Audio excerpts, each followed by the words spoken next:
TS99కి స్వాగతం. ఆర్టీసీ బస్సులోని బ్యాటరీలు దొంగతనం చేశారు దుండగులు. ఈ ఘటన జవహర్ నగర్ పోలీస్ స్టేషన్ పరిధిలోని ప్రగతి నగర్లో జరిగింది. హకీంపేట డిపో నుండి ప్రగతి నగర్కు నడుస్తున్న ఆర్టీ బస్సు ప్రతిరోజు రాత్రి నైట్ ఆల్ట్ చేసేవారు డ్రైవర్, కండక్టర్. ఈ రోజు ఉదయం బస్సు స్టార్ట్ చేయడానికి చూడగా బస్సులోని 2 బ్యాటరీలు కనిపించలేదు. దానితో వెంటనే డ్రైవర్, కండక్టర్ డిపో మేనేజర్కు సమాచారం అందించారు. అక్కడికి చేరుకున్న డిపో మేనేజర్ పోలీసులకు కంప్లైంట్ చేశారు.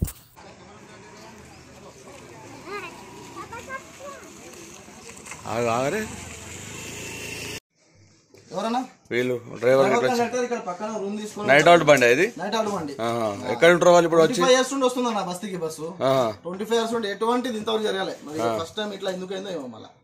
మీరు ఎక్కడ ఉంటారా? అవునా, 2 బ్యాటరీ తీసుకుపోయారు. ఇది ఎవరో ప్రొఫెషనల్ దొంగనే ఉంటాడన్న.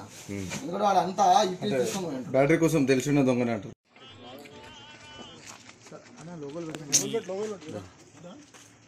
బీజేఆర్ నగర్లో నైట్ అవుట్ బస్సులు హకీంపేటది ఒకటి, రాణిగంజ్ది ఒకటి 2 నడుస్తున్నాయి. హకీంపేటది ఒకటే కదా, హకీంపేట 2 అండ్ రాణిగంజ్ది ఒకటి నడుస్తున్నాయి. ఈ బస్సు మాది ఒకటి రాత్రి బస్సులో బ్యాటరీ ఒకటి థెఫ్ట్ అయింది. బ్యాటరీ 2 35,000 వర్త్ ఉంటుంది. ఇది పబ్లిక్ ఉపయోగపడే బస్సు, మహిళలకి ఫ్రీగా తీసుకెళ్తున్నాము, గవర్నమెంట్ ఇస్తుంది. సో ప్రతి ఇంట్లో ఆడవాళ్ళు ఉంటారు.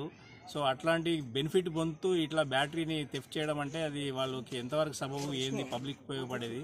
రేపటి రోజు మేము ఇక్కడ నైట్ అవుట్లు పెట్టాలంటే కూడా ఆలోచిస్తున్నాము. ఇక్కడ నైట్ అవుట్లు ఈ కాలనీ వాసులకు ఉపయోగపడేవి.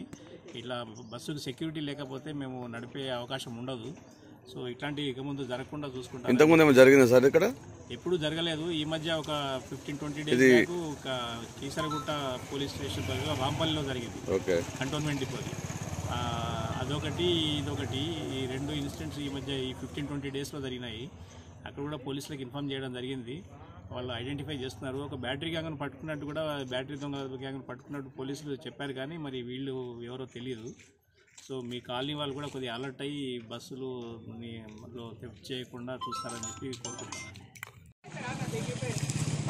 Hakimpet depot bus depot BJR నగర్కి వచ్చి నైట్ ఆల్ట్ ఇక్కడ బస్సులు ఉండడం వల్ల ఇక్కడ స్థానికంగా కొంతమంది దొంగలు బస్సులో బ్యాటరీలు ఎత్తుకుపోవడం జరిగింది. దీని మీద పోలీసులు కూడా రక్షణ కల్పించాలని మనవి చేస్తూ రాత్రిపూట 2-3 సార్లు పెట్రోలింగ్ సైరన్ వేసుకుని రావడం వల్ల 2-3 గలీల అవతలకు కూడా వినడం రావడం వల్ల పబ్లిక్ కూడా సేఫ్ ఉంటుంది. గవర్నమెంట్ ఆస్తులకు కూడా మనం రక్షణ ఉండాలి. ప్రతి పౌరునికి ఇది ఒక హక్కుగా మనము బస్సులకు కూడా సెక్యూరిటీ ఉండాలని చెప్పేసి. ఇంకోటి ఏంటంటే ఇక్కడ సీసీ కెమెరాలు కూడా లేవు. సీసీ కెమెరాలు కూడా బస్తీవాసులకు, పోలీసు స్టేషన్కు కనెక్టివిటీ పెట్టాలని చెప్పేసి ఇక్కడ ఉన్న ప్రజాప్రతినిధులు కూడా చొరవ తీసుకొని వాళ్ళ వంతు సహకారంతో కూడా చేయాలని చెప్పేసి మనవి చేస్తున్నాం. మీ కార్పొరేటర్లు వచ్చారు ఇక్కడికి? వచ్చిపోయింది. ఎవరెవరు వచ్చారు? ఏమన్నాడు మళ్ళీ? ఇంకన్నా ఏమన్నా చూసి వెళ్ళిపోయాడు. 24B Secunderabad to BJR Nagar bus ఇక్కడ స్థాపితంగా నైట్ ఆల్ట్ ఉండడం జరుగుతుంది. గత రాత్రి బ్యాటరీలు దొంగలు ఎత్తుకోవడం జరిగింది. కావున దీనిపై చర్య తీసుకొని ఖచ్చితంగా మేము బస్సు వాసులు అందరం ఐక్యతై సీసీ కెమెరాలు ఏర్పాటు చేసుకొని అందరం ఒక తాటి మీద ఉంది. ఈ బస్సు ఎన్ని సంవత్సరాల నుంచి వస్తుంది ఇక్కడ? ఒక 15-20 సంవత్సరాల నుంచి బస్సు ఇక్కడ రావడం. ఎప్పుడైనా ఇట్లాంటి సంఘటన జరిగిందా? ఇంతకుముందు ఇంతవరకు ఎప్పుడు జరగలేదు, ఇదే ఫస్ట్ టైము. ఇక మీదట ఇట్లా జరగకుండా మేము ఖచ్చితంగా సీసీ కెమెరాలు ఏర్పాటు చేసుకొని మేము తగిన చర్యలు చేసుకొని బస్సులో ఇంకా 2 బస్సులు అదనంగా తెచ్చుకునేటట్టు విధంగా మెదులుతాం. కానీ ఇంకోసారి జరగకుండా చూసుకుంటాం బస్సులో. అందరికీ నమస్కారం. ఇది బీజేఆర్ నగర్లో గత 25 సంవత్సరాల నుండి కాలనీ ఏర్పడి 25 సంవత్సరాలు అయిపోయింది. 20 సంవత్సరాలు ఈ బస్సు రన్అప్ అవుతుంది. ఈ రోజు వరకు కూడా ఎటువంటి దొంగతనం జరగలేదు, ఎటువంటి ఏం కాలేదు. కానీ ఈరోజు ఏమన్నా మరి కొత్త దొంగలు వచ్చిరా పాతోళ్ళ అనేది తెలియదు. ఇక 2 బ్యాటరీలు ఎత్తుకపోయారు. 30,000 రూపాయల కాస్ట్ ఉంటుంది ఆల్మోస్ట్. అది 2 బ్యాటరీలు తీసుకొని పోయినారు దొంగలు. దయచేసి బస్తీ వాళ్ళకి చెప్పేది అంటే బస్తీ వాళ్ళు కూడా ఎప్పుడైంది సంఘటన? ఎప్పుడైంది? నిన్న రాత్రి 1 నుండి 5 గంటల లోపు అని చెప్పేసి తెలుస్తూ ఉంది. అయితే బస్తీ వాళ్ళు కూడా ఇది ప్రభుత్వ ఆస్తి, అంటే ఇప్పుడు మనం కట్టే ట్యాక్స్తోని ప్రభుత్వం మనకి సౌలతులు ఏర్పాటు చేస్తుంది. అలాంటి సౌలత్ కాపాడేది కూడా మనతో ఉంటుంది. కానీ అట్లా కాపాడే ప్రజలే ఇలాంటి పని చేస్తే వాళ్ళు బస్సులు వేస్తారా? మనకి సౌలత్ ఇస్తున్నారు కదా. ఇంత మంచి సౌలత్ ఇచ్చినప్పుడు బస్సు నుండి ఈ నుండి మన అమ్మలు అక్కలు చెల్లెలు నడుచుకుంటూ పోవాలి. పోకుండా వాళ్ళకి ఇంత సౌలభ్యం ఇచ్చినప్పుడు మనం ఆ బస్సును కాపాడుకోవాలి. ఆ బస్సులో ఉన్నట్టు బస్సు ప్రభుత్వ ఆస్తి అంటే మన ఆస్తి లాగానే కాపాడుకోవాలి. కానీ మనం ఇట్లా చేస్తే వాళ్ళ బస్సులో ఏమంటే వేస్తారా మనం? అందుకే గత 20 సంవత్సరాలు ఏం కాలేదన్న, ఇప్పుడే అయింది. ఇప్పుడు ఎవరైనా రోజు జర ప్రజలు కూడా జర ఒక నజర్ పెట్టి చూడాలి. చూసి వాడిని పట్టుకుని ఆ బ్యాటరీలు ఇవ్వండి. లేకపోతే ఇక్కడ ఉన్న ప్రస్తుత ప్రజాప్రతినిధులు ఇక్కడ ఎవరున్నారో వాళ్ళ సహకారంతో అయినా ఈ బస్సు ఏదైతే లాస్ అయిందో, ఏదైతే బ్యాటరీ లాస్ అయిందో వాళ్ళ సహకారంతో అయినా బ్యాటరీలు అవి ఇప్పించి వాళ్ళకి సాయం చేయండి. చేస్తే ఏంటంటే మన బస్సు మీద మంచి ఇమేజ్ ఉంటుంది, మంచి ఇంప్రెషన్ ఉంటుంది, మన బస్సు పేరు ఖరాబ్ కాకుండా అని చెప్పి నేను కోరుతా ఉన్నా. ఇంకోటి గౌరవ పోలీస్ వ్యవస్థ కూడా ఒక 2-3 రౌండ్లు రోజు కొడితే ఏంటంటే ఎవరైనా దొంగలు ఉన్నా కానీ ఆ సైరన్కి ఆ సౌండ్కి కనబడకుండా దొంగతనాలు కాకుండా కాపాడుకోవచ్చు అని చెప్పి మా అభిప్రాయం అన్న.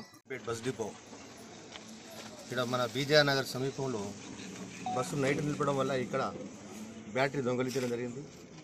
కానీ ప్రభుత్వ ఆస్తులు అంటే మన ఆస్తులే, మన ఆస్తులు మనం కాపాడుకోవాలి.